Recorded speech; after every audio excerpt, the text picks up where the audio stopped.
mga pamukaw uban kang Cobra in action.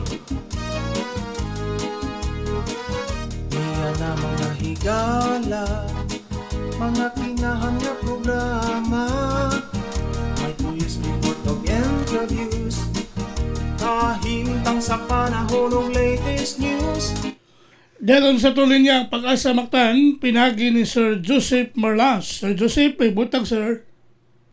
Maayong buntag usab Sir Ariel ug sa tuang mga sukitig paminaw ug ito latest with the update para sa mosunod nga 24 oras o karong weekend. Ang atong gimonitor nga si Tropical Storm Krising nakamintinar ni sa iyang kakusgon samtang nagsugod na papalayo sa extreme northern Luzon. Sa alas 4 sa kadlawon himutang ang sentro sa maong bagyo sa 125 kilometers kasadpan ang kasadpan nga bahin sa Kalayan, Cagayan. Nanay dalang hangin nga 85 kilometers per hour dol sa ang sentro ug nay pagkuso-kuso sa hangin nga dili malapas sa 115 kilometers per hour. Naglihok ni pagkasadpan ang kasadpan sa gipaspason nga 15 kilometers per hour. Ug sa atong forecast in the next 24 hours padayon ni maglihok generally west-northwestward direction paingon ni sa may habagatan nga bahin sa China. Ug gibana nga makagawasan ni sa ato ang PR karong buntag o unyang hapon o early afternoon. Ug sa lingbahin kining habagat o southwest monsoon may padayon nakaapekto sa central ug southern Luzon ingon man sa Visayas ug sa Mindanao. Ang sud sa 24 oras ang tibok Kabisayaan lakip na probinsya sa Sugbo doon nagyapoy mostly cloudy, medyo mapanganuron ngadto sa malag-umon nga kalangitan o nagyapoy mga tsansa aning mga hinay ngadto sa kasarangan o okasyon nga kusog na mga pagulan labi na diha sa may kasadpan nga bahin sa Visayas pila ang Negros Island region. Mong nagyapoy ning hulga ani mapagbaha ug pagdahili sa yuta.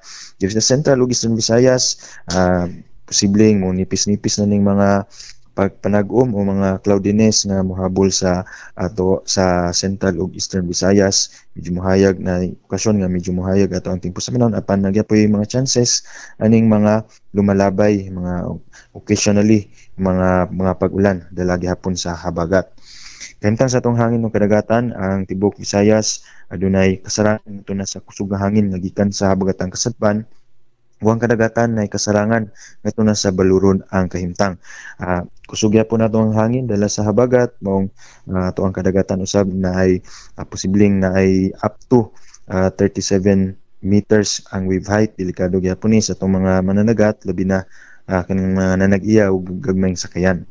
Sa Cebu ato ang dagat mo hunas ni sa alas 11:45 sa buntag nga nagimabon nga 0.4 meters ug motaog sa alas 5:27 niyang hapon nga lawmon nga 0.8 meters. Atong temperatura 24 to 30 degrees Celsius atong haringadlaw nisubang sa alas 5:31 sa buntag ug mosulop sa alas 6 GMT sa hapon.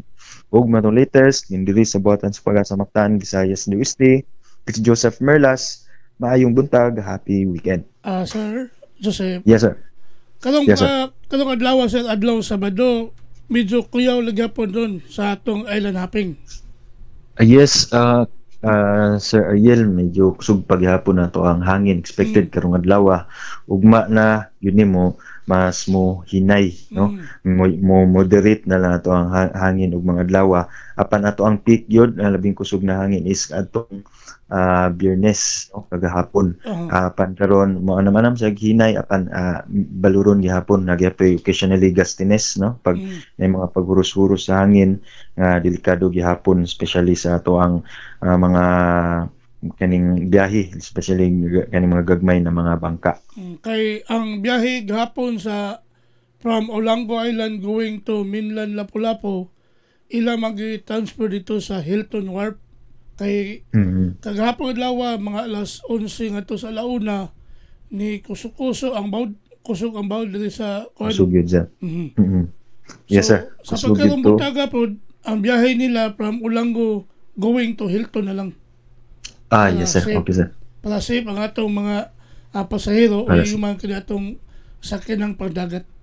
Sakto yun, sir. Sakto na ilang mga measures, no para malikayan ning mga disgrasya taliwa sa kadagatan Unya, most probably, even sa atong monitoring natin mga coastal radars, Ariel, nga atong nag-monitor usab diri sa Central Visayas nga naagi mga na-record no na moabot og 2.2 meters ang wave height diri sa may kuani na area diri sa may Argao, Cebu. Kagahapon yung mas taas, perting taasa diri sa may sabagatan nga bahin sa Bohol na niabot og 4.78 meters ang wave height.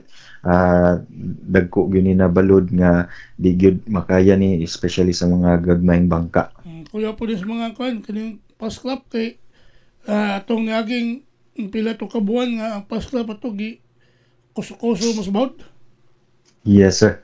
Kusog pa gyud gihapon. So continuous monitoring gihapon tad, though wala tay gil warning apan sa atong daily na panagistorya o sa atong daily forecast, especially diri sa Central Visayas, ato agyong gi-emphasize no na kusog ato ang pagbalod delikado sa mga gagmayng sakyan.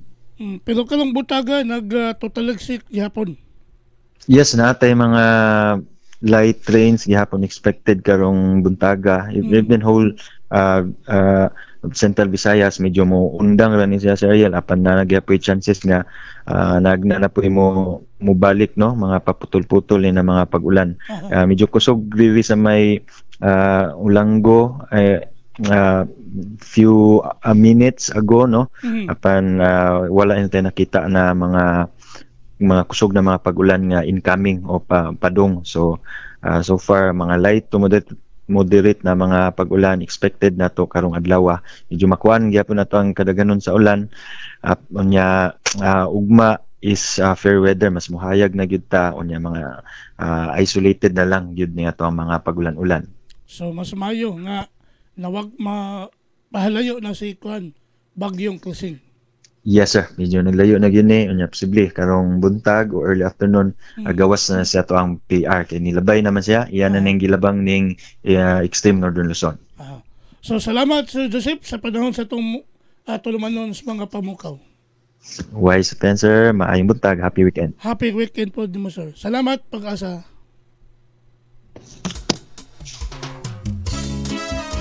Inyo gadamati ang atong dagan sa kahimtang sa panahon.